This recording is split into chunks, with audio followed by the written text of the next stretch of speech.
Bugün sosyal medyada bir erkeğin matcha içmesi, bez çanta takması ve kamusal alanlarda kitap okuması performatif erkeklik olarak adlandırılıyor. Peki gerçekten öyle mi? Bu videoda hem performativitenin ne olduğunu hem de güncel erkeklik tartışmalarında bu kelimenin neden yanlış kullanıldığını konuşacağız.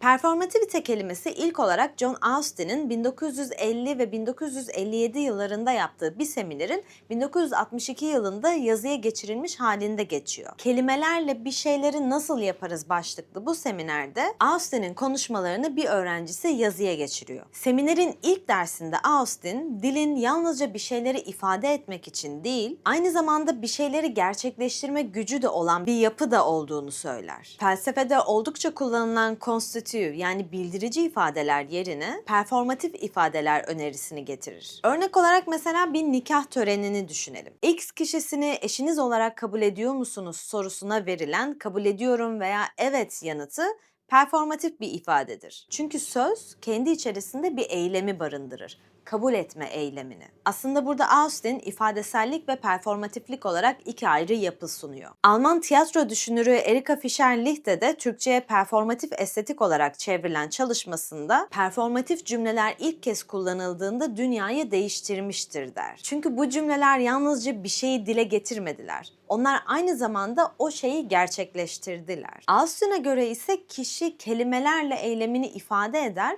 fakat bunu tam da eylemini gerçekleştirdiği anda yapar. Mantık felsefesinde cümlelerin birbirini götürdüğünü veya birbirine eklemlendiğini görürüz. Fakat performatif cümlelerde böyle bir şey söz konusu değildir. Çünkü performatif bir cümlenin doğrusu veya yanlışı olmaz. Bunun ancak uygun olanı veya uygun olmayanı olabilir. Veya bu cümle en nihayetinde bir tatminsizlik hissi yaratabilir kişide. Bu tatminsizliğin de iki ayrı nedeni olabilir. Bunlar yanlış yönlendirme. Biri bilerek yanlış yönlendirme, diğeri ise istemeyerek yanlış yönlendirme. Örneğin bilerek yanlış yönlendirme aslında şu kadar basit bir şey bile olabilir. Bir uçağa veya gemiye isim veriliyor günümüzde bilirsiniz. Fakat bu ismi verme yetkisi olan görevli biri var. Ve o görevli kişi yerine başka biri o uçağa bir isim verdiğini kendi kendine söyler aslında performatif olarak tatminsiz bir cümle kurmuş olur. Çünkü bunu yapmaya yetkisi olmadığı halde bunu yapmış gibi davranır. Buradaki mış gibi kısmı önemli. İngiliz antropolog Terry Eagleton ise farklı bir taraftan bakıyor bu konuya. Ona göre çok kibar bir şeyi, örneğin birine yaptığınız bir iltifat olabilir bu. Eğer çok kaba bir şekilde yaparsanız performatif bir çelişki yaratmış olursunuz. Çünkü yaptığınız şeyle söylediğiniz şey uyuşmaz. Eagleton bu durumun tatminsizlik yaratması gibi algısal düzlemiyle ilgilenmez. O durumun kendisini ve söylemleri araştırır. Eylemin ve sözlerin birbirini tutmadığı anlara da performatif çelişki der. Austin'e geri dönersek aslında o konuşma edimleri teorisinde bir çerçeve sunuyor. Ona göre de herhangi bir şeyi söylemek 3 ayrı edimden geçer. İlki söz edimi yani gramer, dil bilgisi, dil yapısı. İkincisi ise söz içi edim. Bir şeyi söylerken yapılan edim aslında yani emir vermek gibi. Üçüncüsü de söz ötesi edim. Bir şeyi söyleyerek bir etki yaratmak. Yani birini korkutmak, birini bir şeye ikna etmek, birini sevindirmek veya birini üzmek. Birine söylediğiniz şeyden dolayı bir şey yaptırmak. Austin her türlü toplumsal eylemin de temelini dilin oluşturduğunu söyler. Fakat bazı durumları da bu performatif söylemin dışında tutuyor. Daha doğrusu onlara parazit diyor. İşte bunlar da tiyatro sahnesindeki oyuncuların replikleri. Austin'e göre bu replikler birer parazittir. Çünkü gerçek değiller. Bu konuya oldukça ciddi eleştiriler var. Çünkü farkındaysanız Austin bir nevi Platon'un Devlet kitabında yaptığı gibi dramatik sanatları küçümser. Onları yalancılıkla suçlar. Shannon Jackson da Profession Performance adlı çalışmasında Austin'in bu konuşma edimleri teorisindeki performativite kavramını bu anlamda eleştirir ve Batı entelektüel dünyasındaki Platon sonrası algının bir devamı olarak nitelendirir. İşte bu algı da tiyatroya karşı olan ön yargı. yargı. Platon'dan beri devam eden temsil ve gerçeklik arasındaki tartışmayı perçinliyor. Bu konuda aslında birçok farklı avantgard tiyatro yönetmeni tiyatronun bir parazit yaratmaması gerektiğini savunur. Çünkü her ne olursa olsun tiyatro dünyaya içkindir ve ondan aşan bir yapı olarak değerlendirilemez. Dolayısıyla aslında derler ki tiyatrodaki eylemler parazit değildir. Onlar gerçek eylemlerdir.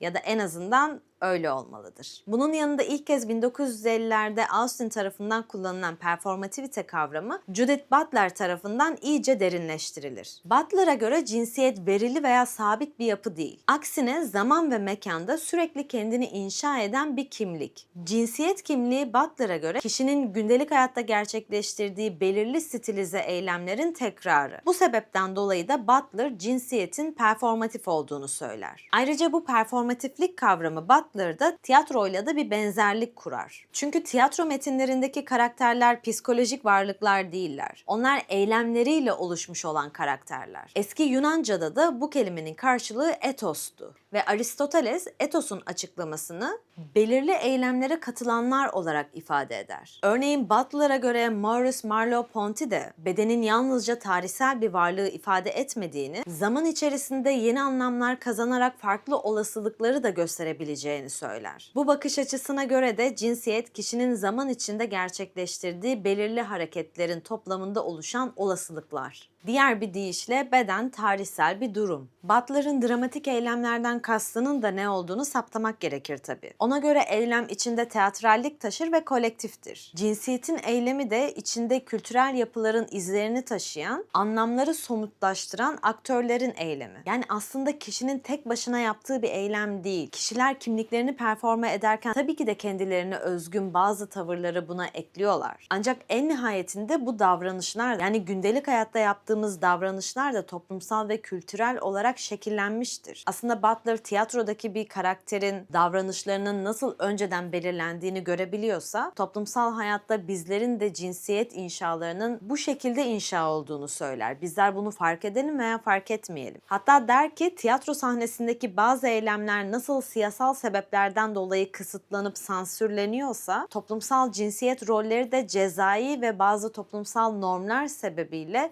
kısıtlanabilir ve sansürlenebilir. Peki şimdi nedir bu performatif erkeklik? Bu soruyu yanıtlamak için öncelikle performativitenin ve erkekliğin ne olduğunu saptamamız gerekiyor. Performativite yani edimsellik, yapılan eylemle söylenen sözün tutarlı ilişkisini anlatır. Erkeklik ise toplumsal ve tarihsel koşullar içerisinde sürekli yeniden kurulan farklı iktidar ilişkilerini performe eden bir kimlik biçimi. Bu nedenle erkeklik tekil veya sabit değil, fakat hegemonik, marjinal, yaralı veya alternatif biçimlerde deneyimlenebilen, iktidar ilişkileri içerisinde sürekli müzakere edilen çoğul bir pratikler bütünü. Performatif erkeklik ise sergilenen erkeklik performansının eylem ve davranış arasındaki tutarlı ilişkisini ifade ediyor gibi. Fakat öyle değil. Aslında bugün biraz kavram karmaşası yaşıyoruz. Performativite ve performatif olan kelimeleri çoğu zaman zaten uygun anlamlarda kullanılmıyorlar. Harekete bağlı olan her şeyin performatif olduğu, zihin akışıyla yazılan metinlerin performatif metinler olduğu gibi genel bir kanı var. Halbuki zihin akışıyla yazılan bir metin tam da o biçimde yazıldığından dolayı aslında performatif olamaz. Bir metnin yazımının performatif olmasını sağlayacak olan şey, yazılanların yalnızca zihin akışındaki bazı durumları ifade etmesini değil, fakat o yazılanların tam da o biçimde yazılıyor olduklarından dolayı bir eylemi de kapsamasını zorunlu kılacak bir biçim olmalı. Yani örneğin sahne üzerinde yazar o metni yazdıkça performansçılar tarafından da eş zamanlı tam da yazarın yazdığı biçimde sahnelenmesi zorunlu olan bir performansta metnin de performatif bir metin olduğunu söyleyebiliriz sanırım. Yani hala tutarlı bir ilişki arıyoruz. Dolayısıyla şu anda gündem olan performatif erkeklik kavramı ise performatif olmayan erkeklikleri saptıyor gibi. Performatif erkekten genel kasıt erkeklerin kamusal alanlarda maça içerek, bez çanta takarak, kamusal alanlarda kitap okuyarak aslında olmadıkları biri gibi davranıyor olmaları. Dolayısıyla aslında bir tutarsızlık var burada. Ve tam da bu tutarsızlık sebebiyle bu erkeklik performanslarına performatif diyemeyiz. Onların performatif olmasını sağlayacak olan şey o kişi gerçekten de kamusal alanda matcha içmek istediği için matcha içiyorsa, gerçekten de bez çanta takmayı sevdiği için bez çanta takıyorsa ve kamusal alanda kitap okumaktan çok hoşlandığı için bunu yapıyorsa o halde performatif erkeklik diyebiliriz belki. Şu anda kullanılan anlamıyla performatif olarak çelişik erkeklik demek daha doğru görünüyor. Buradan konuyu performativite kavramını daha iyi anlayabilmek için bir makaleye getirmek istiyorum. Cambridge Üniversitesi yayın evine bağlı olan dergilerden bir tanesi Finance and Society. Bu dergilerde 2023 yılında yayınlanmış olan bir makale var. Yazarlar 1962 ve 2023 yılında yayınlanmış olan ve performativite kavramını yazılarında kullanmış olan 6741 kitap ve makaleyi inceliyorlar. Ve yaptıkları araştırma sonucunda da performativite kavramını haritalandırıyorlar. Yani bu kavram hangi bilimlerde, hangi sanatsal pratiklerde ne amaçla kullanılmış bunu saptamaya çalışıyorlar. Ve sonuç itibariyle 5 ana araştırma kümesi oluşturmuşlar. Coğrafya, ekonomik sosyoloji, eğitim, cinsiyet çalışmaları ve yönetim bilimleri. Judith Butler, Michel Calon, Bruno Latour gibi farklı geleneklerden gelen araştırmacılar bu makalelerde nasıl konumlandırılıyor buna da bakmışlar. Yani aslında ister cinsiyet rolleri olsun, ister ekonomik modeller olsun, bu kavram en nihayetinde maddi modeller ve maddi süreçlerle temsil arasında tutarlı bir ilişki oluşturan sonuçlara doğru bir yol almış. Çünkü araştırmada eriştikleri her türlü kitap ve makalede bu ister ekonomi alanında olsun, ister yönetim, ister cinsiyet çalışmaları her zaman tutarlı bir ilişki aranmış. Fakat bazı temsillerin amacının tam tersinde sonuçlar ürettiği modeller de olmuş. Ve bunlara da karşı performatif demişler. Karşı performatif olan yapılar hedeflenen etkiyi boşa çıkarabilir veya hedeflenen etkinin tam tersi bir etki yaratabilir. Bu arada makale 4 ayrı model de oluşturuyor ve her bir modelin performativite kavramını nasıl ele aldığını ek olarak açıklıyor. Makalenin linkini videonun açıklamalar bölümüne de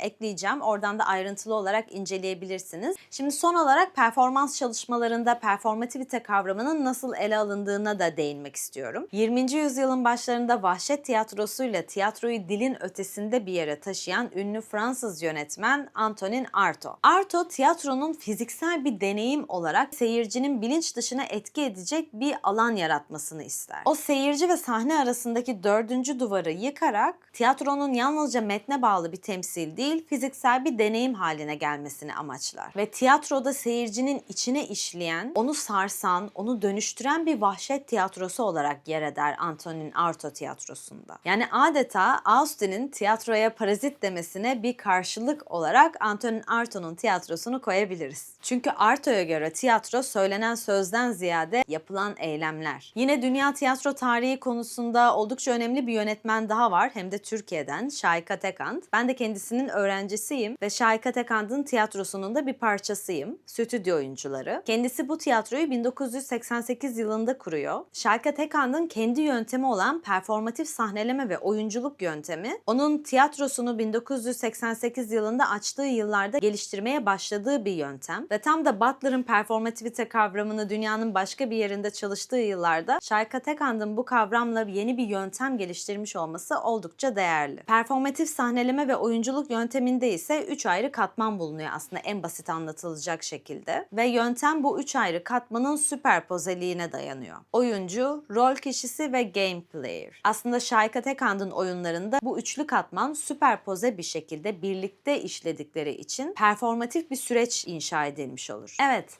aynı kültürlerin değiştiği gibi kavramlar da değişir, dönüşür. Dolayısıyla bugün bu şekilde konuştuğumuz performativite kavramı belki bundan 100 yıl sonra bambaşka şekilde ele alınacak. Örneğin aslında bir şeyin performatif olması o şeyin söz ve eylem arasındaki tutarlılığına işaret ederken bugün sosyal medyada performatif erkeklik kavramıyla onun tutarsızlığına dair bir işaret var. Yani kavram belki de yanlış kullanılarak dönüşüyor. Performans kuramı serisinde bu alana dair farklı kavramları tartışmak çok isterim.